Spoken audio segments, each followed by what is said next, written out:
So next up, Timothy May. Timothy has been a great supporter of ours, and I know he also is an AI. You just do the meetup at the Tech Alley, right, as well? The other Tech Alley. The other Tech Alley. But Timothy's been a supporter of us. I've seen him at, I think, every event that we've hosted here so far, so thank you for that. And he approached me and said, I could be a great speaker. I said, well, you know what, why don't you speak for us? So Timothy is the principal of Insight Sciences. Give Timothy a round of applause, and Timothy, take it away. Great, thank you. Thanks, Rain. So, I host the AI Meetup at the Tech Alley. We've been doing that every month, for third Saturday of every month for about 4 years now. And we usually have some really great speakers. So if you're interested in AI, that's one of the meetups, but we have 12 every Saturday. So there's a lot of different things to learn and explore at the Tech Alley that we do. What we're going to talk about tonight is the Agentic Web, which is a term that Sam Altman has started to use. I used to call it Web 4.0, but hey, let's follow what the big guys talk about here. What I wanted to do is, this is not going to be a really techie conversation. I actually want to focus on what the impacts are going to be on businesses and your strategy and how you're going to either win big or potentially lose big. Because things are about to change big time. You don't want to be the buggy whip manufacturer, right? Okay, so let's see if I can get this right. There we go. Let's talk about the old days, Web 1.0. There's still folks here old enough to remember that. When you just got static pages, there wasn't much in the way of an interaction, right? It was just very much a static experience. And then we learned how to do dynamic, and that's Web 2.0, and that's what we've been doing for a long time. Things are about to change. We're going to use something called the Agentic Web. And rather than people navigating to a website and having an interchange, we're going to have agents on our behalf talk to other agents and do most of the same things that we have done in the past. And it's going to be automated. It's going to be faster. It's going to be more efficient. And there's going to be opportunities to monetize that. So let's talk about consumer agents. Everybody's heard about AI assistants, right? And I expect some people are actually using them. You can pay $130 a month and it can do all sorts of wonderful things for you. Basically, there's three main categories of functionality in an AI assistant. The first is research. Go find all this information for me. Second is negotiate. Hey, I want a good deal. We're not seeing a lot of this yet, but it's coming. And then finally, organize. Hey, I want to schedule this and I want you to put it on my calendar, keep my life organized. I want my time back. So you see a lot of that, and these are all great things. And then we have business agents. This is where we're going to see a lot of innovation and change at a very rapid pace in the next short while. Essentially, when you reach out to a business agent, maybe you'll do it through a chat yourself personally, or maybe eventually your AI assistant will do it for you. You're going to have a conversation. It's going to be a very different kind of interaction. They're not going to go, they don't care about the web page look and feel. They don't care about the ads. They're going to be very much more information focused, right? So I thought we'd do a real quick example of how an AI assistant usually works. We're going to use a booking example for an airline. So, hey, you say, hey, agent, book me a flight to OC on Friday morning, right? So it will go and say, okay, here are your flight options. It's going to reach out to airlines that you like. It's going to book you'll say book an option. It'll say it's booked and it's on your calendar. Should be that easy, right? Not yet, but we're getting there. So let's take it step by step. First of all, when you say, book me a flight to OC Friday morning, well, where are you starting? It needs to know where you are. You're in Salt Lake City. Okay. But it needs to know all sorts of other things about you. So that means these consumer agents have a deep understanding of who you are. They're going to be knowledgeable about all of your preferences, all the things you've done over a long period of time. Because people are going to have these agents for years and years and years, because they're going to become experts on you. So they'll know, the preferred airlines, your seating preferences, all that sort of thing, right? It's kind of scary. You're going to know a lot about you. Next thing is it's going to have to know how to reach out and touch these airlines and have a conversation with them and exchange with each of those preferred airline enough information to get the flight options that will work for you. And then it's going to, if it doesn't have an LLM, it'll just scrape the web or use an API to get the information, but it's going to be an exchange. then it's going to bring all that information back and summarize it. It's going to put it in some kind of format that's easy for you to comprehend. And you'll take a look at those. And you know what? It might be that you don't like the first whack and you say, well, yeah, what about? So it can be a fluid conversation back and forth. Eventually, you're going to get an option that you say, yeah, book me that flight. And then there's a secure communication with the airline. And it's, hey, that's another scary thing. You got an assistant spending your money. We got to be careful about this stuff, right? So then it'll say, hey, your flight's booked. Away you go. I'll put it on your calendar. Okay, pretty straightforward, right? So just to review again, should be that easy. That's where we're going. We're not there yet in most cases. One of the things that I like to do is take a look at what the sell is to the stakeholders in the business around the use of any technology. Right? I've been a CTO and been an entrepreneur, had a number of startups. And it's always about, hey, you got to go to everybody at the table and make sure you understand what's in it for them. Why are they going to be motivated to get on this train? So when we talk about the CPO, Chief Product Officer, it's going to be enhanced products and services. If I can put services out there that are better than other people's services, I'll sell more of them. The CIO, new consumer data collection opportunities. It's all about the data, right? The more you know about your customers, the more likely you are to be able to monetize that. Then the COO, hey, more revenue, lower HR costs, always good things, right? And then finally, you got the CMO, new marketing channels. We're going to talk a little bit more about marketing in a moment. And of course, the CEO, hey, he wants to be on the golf course, saying, hey, we're thought leaders, we're doing all that stuff. So it's about the perception of leadership and being the leader of the pack sort of thing. But there's also some challenges. What if you don't hop on this train? Going back to that CEO, you can lose that first mover advantage, right? Kind of get lost in the dust. There's lots of companies that are big that kind of don't really respond quickly to changing times. They're going to get lost, they're going to basically find themselves having missed the train. The chief product officer, you got greenfield development risks. When you adopt new technologies, you can make mistakes. You can have failed projects. So you have to understand those risks and accommodate them. CISOs, chief security officers, hey, they really are going to be all over this because there's so many ways in which the personal identifiable information and everything else coming into this, and all the compliance challenges can cause a lot of problems in terms of the risk for a company. Right? So it's important that we pay attention to that. Then you've got the chief operating officer, hey, these LLMs are really expensive to operate. So that's a new cost that they have to find a way to cover. But at the same time, they might save money on HR. So you're going to see a new calculus of how they're going to budget and allocate funds for the health of the organization. Chief marketing officers. Well, here you've got a gradual failure of traditional channels.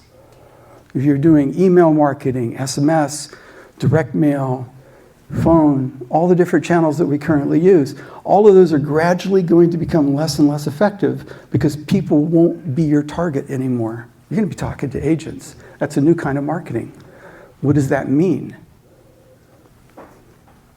So here's some of the channels that we traditionally use. I've written automated marketing platforms sold by Konica Minolta and others, where we have all these different channels integrated into campaigns, and there's a very sophisticated process of tracking the flow and evaluating the effectiveness of the campaigns, being able to come back to the people who are spending the money to affect their campaigns that, hey, this is what you got out of that. So we start with email. We all love email, right? Your SSO stuff, your phone, direct mail, SMS, texting, whatnot, landing pages. All of these are targeted who? Targeted people. How useful are they going to be when you're talking to a person, a consumer's assistant? So disruption is imminent. It's a good thing, it's a bad thing. It's the chaos that Earl was talking about, right? So consumer agents will become the primary engagement target for prospecting, qualifying, and conversions. That's a whole new world. It's a whole new world. So how do you prepare for this? Educate your team. Make sure that everybody that's on your team that's part of your executive, maybe even rank and file. I mean, everybody should be given a chance to contribute thoughts and ideas of how your business can prepare for this change. There's a lot of ideation going on here, because this will literally change the way many businesses operate at a fundamental level. So if you don't take the time to ideate and think about all the different ways that could play out, to survive the chaos, you're going to be in trouble. Plan, and don't forget to budget. This is going to be a costly conversion for a lot of companies. It's not going to be cheap. Some of the execution things I would talk about is, first, avoid vendor lock-in. What does that mean? It means that there's so many different vendors promising so many different things that if you kind of go all in on one vendor, they may not be here 2 years from now. Things are moving so quickly. So whatever you do it in such a way that you can remain agile. You can shift your allocation of funds, you can shift your technology direction, you can shift your business arrangements so that you can actually play the field a little bit. Don't get married too early on this one, because the technology is moving so quick you might not pick the right horse. Have realistic expectations. Some of the expectations that lots of people talk about what they want to do with AI, and they go into it with very unrealistic expectations. They expect more out of AI than it can currently do. Sure, AI eventually will do a lot more than it does today, but it's going to take a while and it's going to be expensive. So you have to think about that as you make your plans. Don't expect it all to happen, quickly. You've got to have a short-term horizon, a few months, a yearly horizon, maybe a 5-year plan. Who knows what's going to happen in 5 years at this point, but understand that you need to plan for that change. Watch your competitors. Never take your eye off the ball. What are the other people in your industry doing with this technology? If you see something you like, copy it. I mean, really, this is going to move so fast. You're not going to have all the good ideas. Look at what other people are doing in your industry and do that if it works for you. The other thing I like to always focus on is KPIs, key performance indicators, where you can find a way to measure the effectiveness of what you put in place. How well is this actually working? It's all great to have a good idea. It's a good idea to ideate and execute. Go out there and you start doing it, but you make sure that you're getting what you expected out of that. That way, if it's not performing, you can cut it soon. Cut your losses, move to the next thing. Again, part of that being agile and nimble. So business agent basics. The heart of it, it's matching products and services to consumers' personal needs. And I always use 3 terms. I've done a lot of data analytics over the years, and we like to always boil it down to 3 simple metrics: actionable, relevant, and timely. ART. Okay? So actionable, if you give somebody an offer, can they take action on it? Are you targeting somebody who actually has a need? Is it relevant to their lifestyle, their particular needs of the moment? Right? And find timely. If they come to Vegas once a year, or getting close to that time when they're coming to Vegas, is that the time to market to them? Casinos in this town do a really good job of these kinds of matching of products and services to specific consumer needs. One of the other things that's going to be amazing to watch is my belief, and this is maybe a little bit out over the tips of the skis, but hey, negotiation may replace traditional promotions. We all got the sales. We got sales on the table, right? Is that going to be around? Is it going to be necessary? Why do I ask that? Well, if your agent is able to go and talk to all the vendors and personally negotiate on your behalf, why do you need a sale? Why do you need a promotion? We're coming back to that comment about Amazon having, the ability to change their prices on the fly. Well, now we're talking about one-to-one negotiation, not a mass, change across the board. One of the things, too, I like to point out as an example of this, marketing aggregators are probably irrelevant. So Expedia's of the world, the Hotels.com of the world, these folks do a very simple thing. They spend a lot of marketing dollars to get a lot of eyes on a site where they aggregate products and services so that you as a human can thumb through those and pick the best ones for you, right? but you're not doing it anymore. Your AI assistant's doing it. Your AI assistant can reach out to each of those hotels individually and do that. You don't need the aggregator. And what's amazing about that is if you've ever been in the hotelier business, you know how really ugly that relationship is. You pay a lot of money to get that service, to get those leads. And what's more, your relationship with the guest doesn't really start till they arrive at your property. It'd be much better is if you could back that up and start having conversation with them before they get there, and you can do upsells, and you can provide them with more products and services that they want. You can do it in combinations with businesses around you. All those sorts of things become much more easily done. So I don't think people like Expedia and Hotels.com at all are going to serve any useful purpose in the new web. So how do you monetize all of this wonderful stuff? Well, this is kind of a busy slide, but basically on the business side, it's market retention and growth. It's all about getting new customers and keeping the ones you got. If you don't get on this bandwagon, you might lose customers. Upsales. This is a great way to have in your engagement, which is the heart of marketing these days, with consumers to upsell them. Lower HR costs. Yeah, that's going to happen across the board. Everybody's worried about it. Maybe they should be. Lower marketing costs. Again, you don't have to do as much, broadcast marketing. Instead, you can do one-on-one marketing. And finally, there's no marketing aggregator expense if you happen to be one of those companies that deal with that. Then on the other side, the consumer agent side, some companies here are actually working on making agents for consumers. They're looking at subscription fees, maybe free subscriptions with access funded by selling access to business agents. So they're basically, just like Google does today, they carve you up and sell you to people. Okay. And in the middle is where the real big opportunities lie. Things like authentication services, authorization services, anonymization services, business agent registry services. You've got a consumer agent.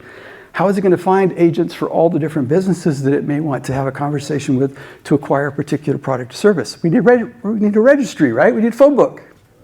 Okay. Data aggregation services.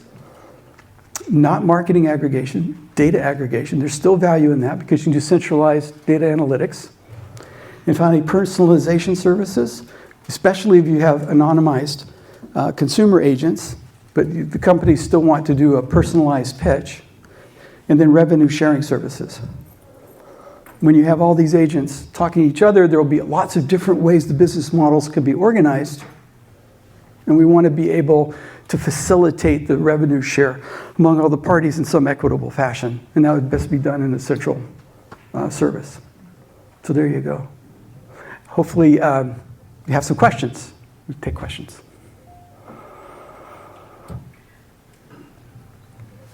There you go. Yes? What kind of user interface do you think is going to be available to people to use to take advantage of Agentic Web? Like a bubble on the desktop that you just start having a conversation with? That is such a great question because all of the different ways we've traditionally interfaced with the computer is still viable. It's just that we'll do less of it, and what we do will be much more targeted to our needs. So for instance, when you do a search, when's the last time you used Google to do a search, right? You're getting to the point where you ask questions and you maybe have ChatGPT or one of the other agents go out and find information. It provides you kind of a custom blog. Well, here's what I know about that subject, and they'll even throw in some pictures and everything. So that kind of personalized presentation where they've created a consumable media for you, could be in a video format, it could be in a web page format, but it's created for you on the fly. So that kind of personal, very specific presentation. And what's more, if you're a consumer agent that's doing some of that work or telling the business agent exactly what it wants, it can be tailored to your preferences. Maybe you like it in bullet point format, really succinct, bang, bang, bang, bang, or maybe you like a big, soliloquy, whatever. It'll be tailored to your personal needs. So I think if the short answer is it'll be much more personal. It'll be much more tailored than what we've had today. And how it looks, it could be virtual reality, augmented reality, all these different things are starting to hit, right? Or it could be just you're typing in text and you're having a text chat on your phone. All of the above. Does that answer your question? Yeah, okay. You got questions? Yes. Yeah, I had a question about just Google recently having a demonstration of some of the AI apps they made. I think Claude did the same. So like when you see one of those giant companies that have a lot of resources to develop AI and agents, what type of you think benefits a smaller business working on AI products could give that the larger monoliths might have a harder time providing, if you think they could do that at all? Well, I think that large companies have some advantages. Small companies have some advantages. I've always been more on the startup. I've had like 4 startups over the years. And we've built businesses where we've picked a particular vertical market and done a really good job of that specific market. And it was because we understood the market better than maybe larger companies for whom that would just be one more of many, right? We could really pull our full attention on it and do a really great job.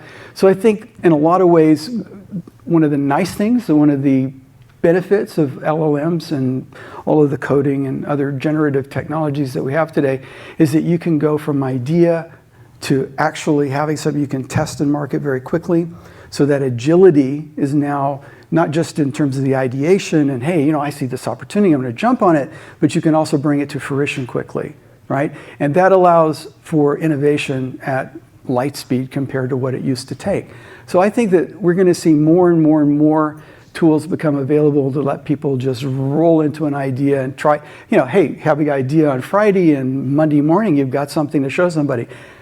That'd be cool, right? But then again, there are certain kinds of things that big companies are always going to be able to do better that you're just not going to be able to, careful what you decide to, try in that regard. Did that answer your question? Yeah, thank you. Okay. Yes? Yeah, so the big question here is security. How do I know my AI is talking to the evil AI that can steal all the information? Yeah, I have patents on that. That's a huge problem. And if you remember the slide before, I talked about authorization, authentication, anonymization, and data aggregation. So what you really want to see, and I think where a lot of the sort of hard-won battles are going to be over the next few years, is gaining trust on people's part about what they're willing to share and how they're willing to share it, and companies being responsible with whatever information you do give them. And one of the keys there is not to let your consumer agent sort of give out information without your permission. So if you are looking at a consumer agent or building one in that side of the diagram here, then one of your most important tasks is going to be doing that in such a responsible way that your consumers will trust you, right? The flip side, the business agents have to be equally tailored to respond to that challenge. And I think that we were on the road to having a lot more compliance regulations in the country. That's kind of been shoved aside for a few years. Okay, fine. But it's going to be back. And it's already a huge thing in Europe. Well, that's fine. That's assuming everyone is kind of being up front.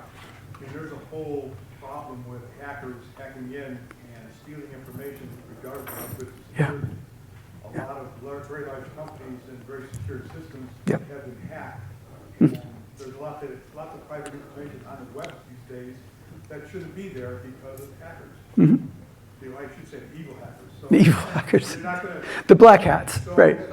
You're going to have a hard time convincing me that someone's not going to go out there and set up basically a evil AI that is going to steal information. It already exists. No, it's not that it's not going to happen. I think that the key here is buyer beware.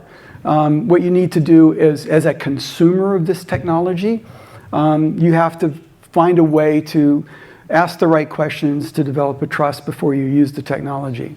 This is a constant source of conversation at our AI meetups. When we get into conversations about even using ChatGPT, people don't understand that when you use the free version, everything you type into ChatGPT can be turned around and used for training.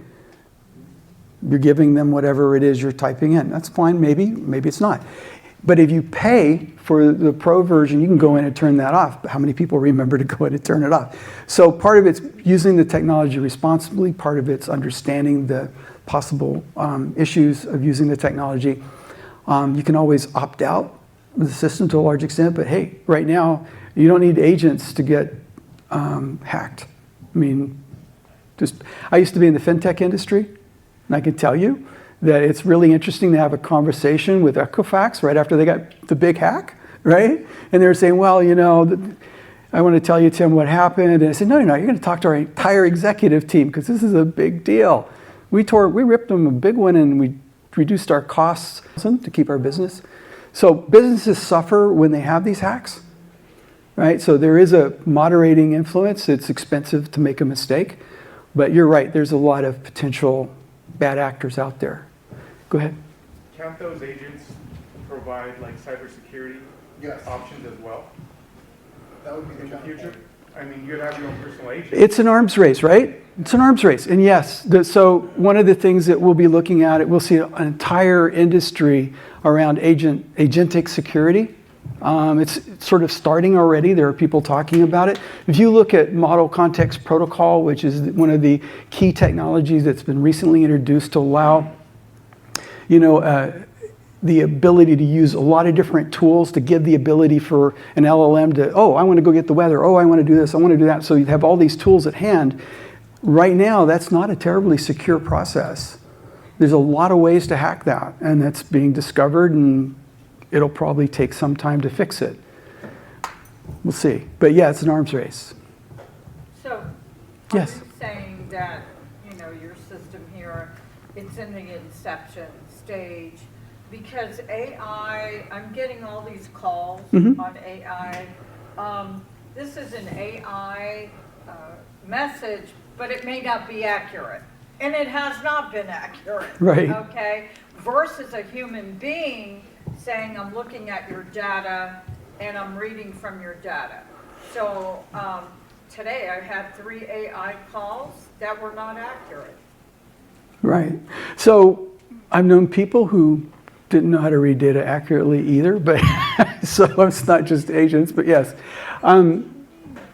Mileage will vary, and LLMs are getting better every day. The models are growing in their sort of ability to handle tasks that we just 5 years ago would have thought would be incredible. It's amazing to me how much people take for granted already about what they expect of an LLM. It's only been a few years since LLMs were really capable of doing much of anything. I've been in the AI game since the late 90s, and we used AI to hack the stock market, and we had very successful hedge funds. But at the end of the day, that was machine learning, and it wasn't any kind of intelligence. It was really just using math and stats to do some really clever things. Now we've transitioned to LLMs, which are generative in nature and starting to mimic what we think of as intelligence, at least, the bookish intelligence. You're going to see more and more and more of that gap closing between what we have an expectation of an interaction with a human and an interaction with these intelligences. It's going to get really small, and it may disappear. And that's what people are calling AGI, artificial general intelligence. And then it'll go the other way at some point. Some people think it's only a few years away. Some people say maybe it's 10 years away. Nobody says, very few people say it'll never happen, where we'll have artificial superintelligence, where you'll have these AIs that are not just good at one thing, but good at everything, better than any human expert. Well, okay, we'll get there eventually, I suppose. That's a brave new world. Then you wouldn't be able to, they'd probably tell you things about yourself you didn't even know. There you go, right? Yes? This leads nicely into my question, which is AI alignment, especially AI super alignment. Yeah. It's a pretty open question. You were talking about this agentic internet as kind of a given. Do you think AI alignment will hold long enough, just personal opinion, do you think AI alignment will hold long enough for us to get there, or do you think there'll be a massive security debacle before that point? That's a great question. You're asking me to take a bet, right? Yeah, yeah. I guess my bet is there will be some disasters There always have been with any new technology, right? But hopefully, we have enough of a resilience in the economy and in the technology fabric of our society that will sustain that, get through it, and get to the good stuff on the other side. But I don't know that, I don't think we're going to see a Skynet, but who knows? For the younger people in the crowd that have never watched Terminator, Skynet sort of took over the world and killed us all. That was okay. A second and related follow-up question is that the energy requirements to train the next generation of models have been talked about. Do you feel like that's going to be a barrier, or that larger companies are going to be well positioned to have models that are at that next level, whereas typical consumers will be relegated to what we think of today as agents? I don't think training is the issue. It's inference. So the training of models, we do once, but it's inference that we do over and over again every time we ask an LLM a question. And inference costs are very high right now. There are technologies that are being delivered, that are being envisioned, that are being worked on, and so on, that will dramatically reduce those inference costs. As well, we'll push the inference costs out to the devices. People are going to have smart devices that are smart in terms of being able to run a model locally. But you still have the energy of the local device you have to worry about. So I guess you're still using a lot of energy. I think that from what I've read and the few talks I've had with people that know a lot more about that than I do, it seems like there's a glimmer of hope on the horizon that the costs will get reduced to the point where it's not going to, drain us dry on energy. Maybe we just all have to put up a solar panel and run an LLM in our house. I don't know. Yeah. Another question? Anybody? Go ahead. Yeah, so it's interesting because I built power plants for AI data centers. There you go. And I can tell you that the demand was, 2 months ago, I was asked to build a 300 megawatt power plant. Yeah. That's 300 megawatts AC, 24/7, 99% of the time. Wow. 3 weeks later, I was asked for 600. Oh, jeez. The problem was that the turbines had a lead time, if you want to do this with gas, natural gas, turbines had a lead time of a year and a half, 6 months ago. 2 months ago, it was 2 years. 1 month ago, it was 2.5 years. Yeah. So they're being gobbled up globally. Not only that, but now you've got problems with the global supply chain with all these tariffs and everything else. It's going to make, because a lot of that manufacturing is happening offshore, right? It's just on a daily basis. Yeah. But that's actually not why I'm asking, why I got up. Okay. I'm responding to this. My question is, there are, and I'm talking to you as a startup founder now, there are funds that profess to be special or better than other fund managers, or fund managers who say we are better than other funds and fund managers because we use AI to select the target investment. One, because of the law figure, is that how likely is that to be true? Second, how do they do it? Because if I need to adjust what I put on the webpage or I need to use a different medium, I'd like to know. May I? Sure. Absolutely. I get to calm down. Go for it. Okay, let's see here. 45 years, data architect, computer engineer, about 4,700 big production servers, Fortune 82, Fortune 67, Fortune 38, Fortune 8, the Department of Defense, Department of Energy. My systems handled something like $750 trillion in financial transactions. Okay, and I was the chief architect for all of them. All right, so 83 IT certs, certified in, I think, 122 languages. I worked side by side with Linus for 3 years. Okay. Linus. I know it, Okay. yeah. So lots of experience, done this forever. We declared artificial intelligence in 1983 with some of the servers we were building. No, not AI, but close enough for learning systems. RPA, I'm certified in 6 different RPA languages. Been doing this forever, sat there for 16 hours a day for decades. RPA actually opened the doors for AI because you have to be able to understand what the website or the interface is all about. You have to be able to pull the information. So do you, and I'm kind of interested in your opinion, is every website going to actually continue to do current HTML, whether 1 or 2, or are they going to create an AI specialty to save the electricity so it doesn't have to scan through the entire user interface for the data and ultimately into the back into the database? Or are they going to have companies that create this medium where the AI agents come there because it's been conjugated there because it makes a heck of a lot more sense primarily for internet. But when that happens, your security issues go to that platform so the people that actually control the content, own the intellectual property, have no control over it anymore. Read page 17 of the Amazon AWS website, and it's scary stuff. Yes, it is. You really... They can shut you down. Yeah, 6 weeks, you haven't paid the bill, they own everything. Yep. So there's a lot of stuff going on there. I'm fascinated at the comments and fascinated at the presentation, but to answer his question, I don't see, and it's going to change so rapidly, and you're saying this over and over again, stay away from one platform because they're going to get eaten up. The big players may not be big players literally in 2 to 3 years because a better idea is going to change the world, and it's going to change it very rapidly. Remember, beta versus VHS. So the people that are big and they own and they create what makes sense to them, which is actually a better product, may not work because somebody's going to throw something in the public domain. Well, I'm not sure how that answered his question, but it was wonderful, wonderful background. A lot.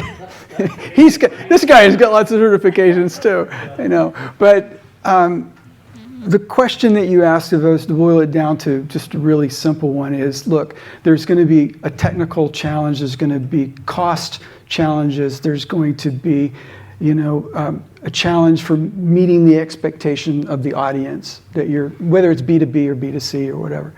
And I think that we're going to see a shift away from your standard website being the effective tool that it has become. Hopefully nobody still has a static website out there, right? So we've all kind of gone through that. It took a long time. It was actually pretty gradual in a lot of ways, but we're all there now.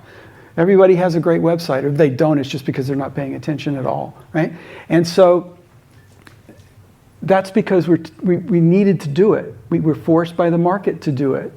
Well, now you have all these consumer agents. If you don't provide that interface to allow that agent to have a meaningful and efficient conversation with a consumer agent, then they're not going to come to your business. They're not going to do business with you. End of story. So it's a matter of, if you don't go there, you're going to start losing business over time. But you're going to end up hiring a team of people to come into your current content. I don't think so. I think that there are already examples of people using LLMs to do rip and replace on systems at scale. That's being done, like Poolside and people like that. All right, and that's the former CEO of CTO of GitHub formed a company, and what they do is they use LLMs at scale, like we're talking multi-million-dollar deals with large companies, to go in and actually go through every line of code in the company, like a bank or something, and then provide agents to the developers that know all of that infrastructure inside out, and they use that knowledge now to rapidly move those companies along. Okay, not everybody can afford to do million-dollar deals, all right? But those kinds of technologies are going to get less and less expensive. And so you'll be able, even as a mid-sized company, to migrate your systems or to integrate with the existing systems at a lower cost, right? That's the dream anyway. Have you used Claude Code yet?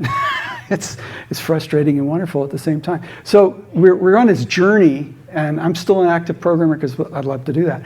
And at the end of the day, the tools are getting better and better and better, and it's almost a weekly thing. If you're watching the media and you're listening to the pundits and you're reading the papers, what you're seeing is this really, really fast evolution. Somebody asked me, what's the best LLM? And I say, what, this week? It's every week, it goes back and forth, and they're developing personalities, right? And so now it's like, I don't want one LLM, I want something like Amazon Bedrock or some similar, where you talk to one interface and it shuffles your the chat to the right LLM based on what you're doing. So you can actually take advantage of multiple different sort of feature sets and capabilities of a particular LLM. So it's going to be just like a bunch of employees. You have, not every employee's the same. Optimism. But are you familiar with the relationship between Ticketmaster and Live Nation? No. That is the fear. Well, that's predatory. That's predatory, and you're going to see a lot of predatory business practices, I'm sure.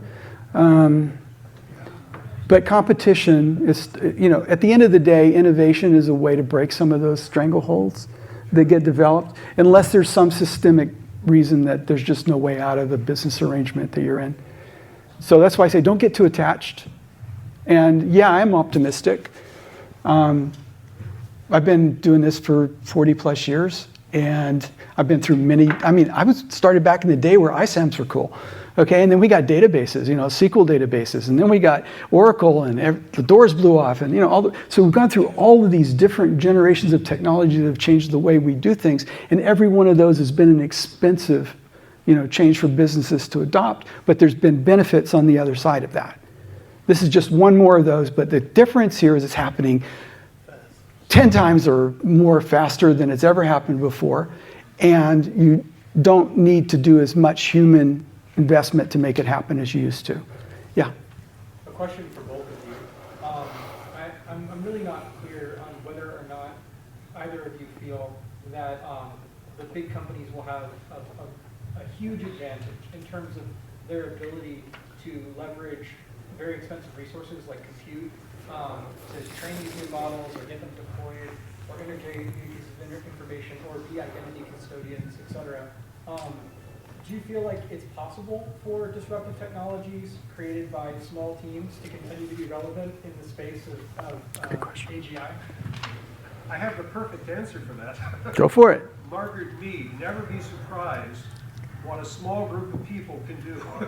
Because only a small group of people have ever done what you're talking about. So yes, it is only a small group of people that will make the change. It's a wonderful quote, and it is absolutely true, and it's you can track it. I've been in the room with Steve Jobs a half a dozen times. I've been with Bill Gates 24 times. Venture capitalist for 20 years. I know these guys, they know me.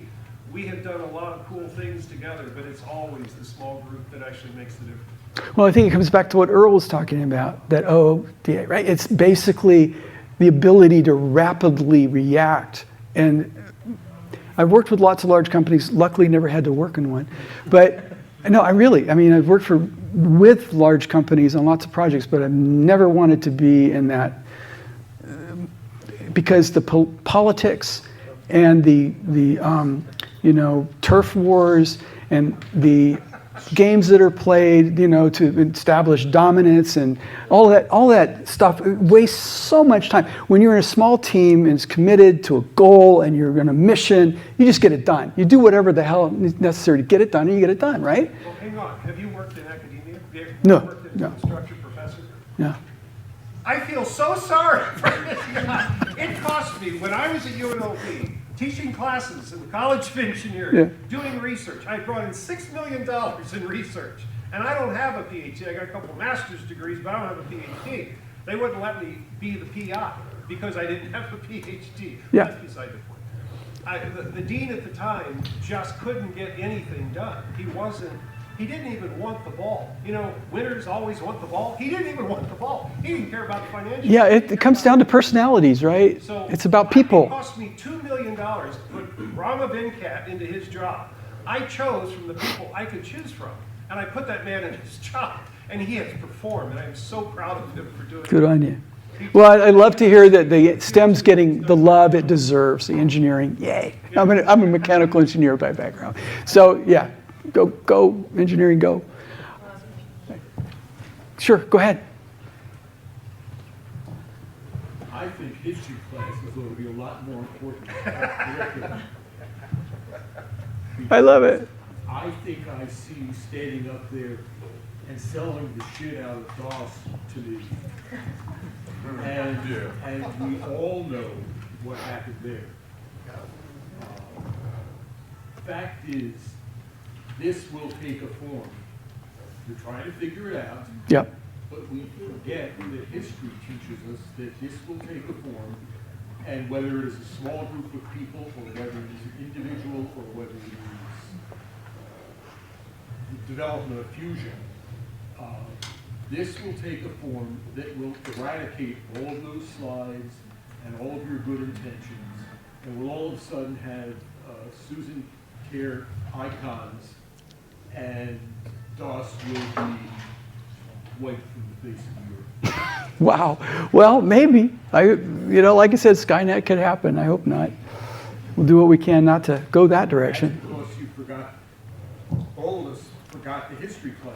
Well, I've been doing this long enough to have gone through lots of technology revolutions, and frankly, many of them were cast as potentially destructive, and they weren't.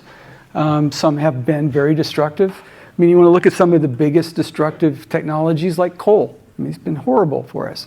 But hey, we lived through it, barely. But there are loads of ways that technology can be a force for good, force for bad. I would agree history is important, though. Did you have a question? No? Oh, he was nodding. Go ahead. All these guys on the internet, YouTube, OpenAI are saying this is going to be bigger than the printing press, the Industrial Revolution, the internet. Just what's your opinion on that? Better than sliced bread, maybe? Yeah, it's good. They don't know. I mean, people at OpenAI don't even know. And I'll give you an example of how impactful it is already. I have people that coming to me to my meetings that are young, and they chose to get into the programming game, and they're in their third year at UNLV, and they're, oh my God, is there going to be a job when I graduate? And I have to tell them, I don't know. I mean, it's getting that crazy, right? And the problem is that the entry-level jobs are the ones that are going to be eliminated first, right? And then we're not going to have anybody come into that. And then years go by, what happens when all the old guys retire? Yeah. And then there's nobody to fill in, because the farm team was never there. So yeah, there's already systemic changes happening. I'm already seeing people say, I'm not going to do that anymore. I'm going to switch to a finance major, or I'm going to do this, that, or the other thing. People are literally saying, programming, not so much. I think I'm going to find something else to do. Yes, wow. Because it used to be, when I was coming up, you get your degree and you do the work and you get a good life. But now people are saying, maybe I should be a plumber. Okay? Go ahead. But you're still going to need to know the engineering. Like, you're going to have to go through classes and learn all that stuff, because even with ChatGPT, you can ask it to write some software, or create a web page, or do something like that. But it'll get things wrong sometimes. It's almost like the questions that you ask, it have to be perfectly in line for it to build on. And if you skew from that just a little bit, and it goes rogue a little bit, the problem is you got to be able to look at that code and figure out, like, what exactly is this doing in order for you to fix it and get it back on track. So you're going to have some knowledge in order to be able to sync things back up until the ChatGPT and all these other ones get better. But for now, for at least I think for the next couple of years, or at least maybe senior engineers are fine. Need to be able to. Yeah, senior engineers are golden, especially if they've become expert, like I know you have, in using those tools. So when you use tools like this and adopt them, and you find value in them, and you start to use them more and more and more, and you start to depend on them, they become part of your everyday work ethic. It's just like, oh, okay, I'm more productive than I ever was. Great. But the junior engineer doesn't know enough to see those things that you mentioned. Yeah, I think right? They wouldn't even see it. An amateur driver, like a Lamborghini, right? If you give it to a skilled driver, they're going to wipe everybody out. If you give it to an amateur, they'll wipe themselves out. Yeah, exactly. Okay. Yes, one more. I guess my question is for the small business. So the garage on the street, the plumber or whatever, they have a single shingle, they have a website, but what's the future look like for them in 10 years? Or is it going to be dependent on somebody like that to try to put an agent into their business? Well, I think, most of those kinds of businesses now have field service apps, right? Okay. They didn't 5 years ago, 10 years ago. No. Your window washer has an app now. There's an app for that, right?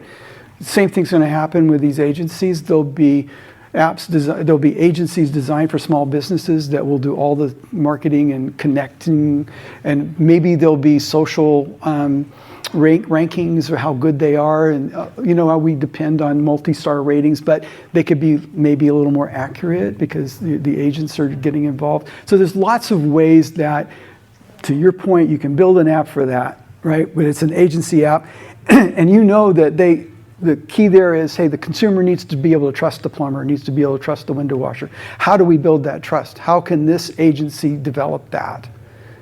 Have an idea, make it work. Figure it out. Yeah, there'll be lots of innovation like that. So I don't think just because it's a small business, it won't have access to these tools. Sure, I think maybe it'll make it easier for people to get discovered. Not you, because you won't have the big marketing cost up front, maybe. One last question. Sure. Can you compare and contrast current website to Yelp versus an agent and what the future might be? Well, it comes back to when you use... Yelp goes out, pulls your data without your permission. Yeah. They build a pseudo web information. They're a marketing aggregator just like Expedia, just like hotels.com, and they'll be dead. Yeah. Their business model is, in my opinion anyway, just non-functional in the web I've described. But you believe that the agent is going to go into the actual original contact information as opposed to the Let's go back to the hotel example. Okay. So you want to go on a trip. Right now, you go to hotels.com and you get a list of hotels in the city that you're going to, and you rank them and rate them and sort them and you pick them and okay. It's all a very manual process. They've provided you a service. But they've marketed that, hey, we have all the hotels listed on our site. They've done deals with every one of those hotels. They've got rack rates and all the rest of it. So when you go there, you're getting maybe a better deal than you would otherwise get, but the hotel is paying them a slice, right? And that's fine. But now, just contrast it with the new model where your consumer agent goes out and talks to every individual hotel and negotiates on your behalf, does its own summary and presents it to you. Is there any reason for you to have used that aggregator? And what's more, now you get the better deal, the hotel gets the better deal, and you can start your relationship with that trip right at the beginning rather than when you arrive at the... Again, I love your optimism. Go ahead. There's already a similar program called Big Bots AI in an industry that I work in every day, and there's 13,000 retail dispensaries in the United States that can use Big Bots AI. His name is Smokey. He can go out and get prices from Weed Maps, prices from Leafly, prices from every dispensary. And those guys are just using existing APIs. They're not even, so they're still Web 2.0. They always know what the price points are. And you would never know how many times that customer's walked in the door because these stores are not doing any outbound marketing. They're not sophisticated enough, but this Big Bots AI knows how to do the job. So it's filled a niche. What you're describing here is already being done in this industry, in the cannabis industry. Okay. I gave this talk a year ago, and people were like, and now like this, people say, oh, they're already doing it. Right? Yes, it's happening. So I may be optimistic, but you know what? Exactly. Speak to the optimism, we'll leave it at that, is that if there is a need, it will be filled. It's a capitalistic system. If I can make money filling that niche, I'll do it. Or somebody else will do it. It's going to happen. So if you can envision it, if it makes sense, there's no reason for it not to happen, it's going to happen. As long as somebody's making money doing it. It's pretty simple. All right, I've really run over time, I guess. It's okay, everyone was engaged, that's fine. Okay. People had questions. So, Tim, any other questions? Tim's not going anywhere, right? You're going to stick around? I'll be around. Okay. Tim, thank you very much. That was incredible. Thanks, guys. Okay, so, like Tim said, he ran over a little bit. We do actually still have till 9 p.m, so if people want to stay and network and chat with people.